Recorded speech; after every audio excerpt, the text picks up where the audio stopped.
집단 식중독이 발생한 경기 안산 유치원과 관련해 장출혈성 대장균 양성 반응을 보인 환자가 58명으로 늘었습니다. 이와 함께 피해 원생 부모에게서 고소장을 접수한 경찰은 본격적으로 수사에 착수했습니다. 자세한 내용 취재기자 연결해서 알아보겠습니다. 박희재 기자. 네, 사회부입니다. 장출혈성 대장균 양성 환자가 늘었다고요?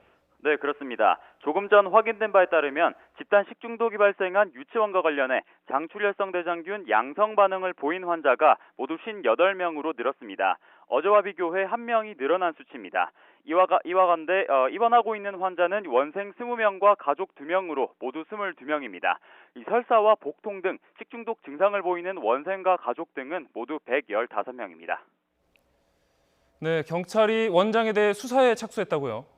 네, 그렇습니다. 오늘 새벽쯤 집단 식중독 피해 원생 부모 6명이 경찰에 고소장을 제출하면서 시작했는데요. 경찰은 식품위생법 위반과 업무상 과실치상 혐의로 원장 A씨를 불구속 입건한 뒤 본격적으로 수사에 착수했습니다.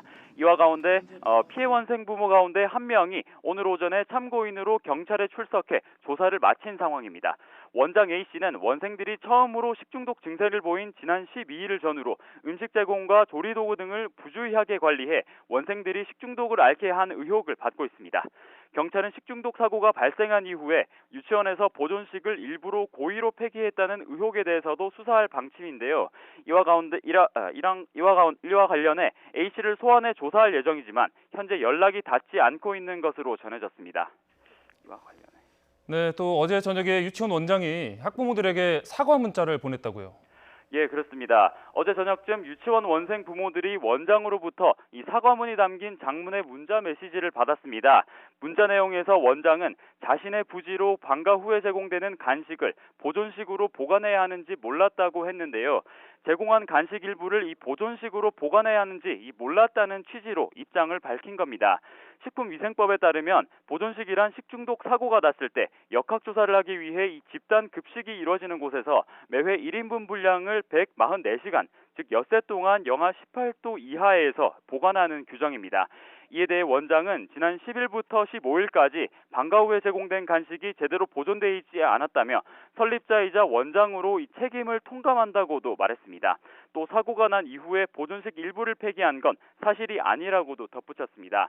다만 유치원이 공적 사적보험에 가입돼 있고 자력으로라도 증상이 나온 원생이 치료를 받을 수 있도록 책임을 다하겠다고 밝혔습니다.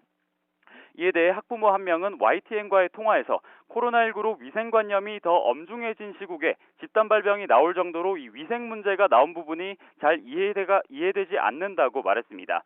특히 10년 넘게 운영되었던 유치원에서 이 책임자인 원장이 간식 보관 의무를 몰라 지키지 못했다고 한 부분을 언급하며 증거가 나오지 않았기 때문에 이 식중독 책임을 인정하지 못한다는 입장으로 받아들일 수밖에 없다고 말했습니다. 지금까지 사회부에서 전해드렸습니다.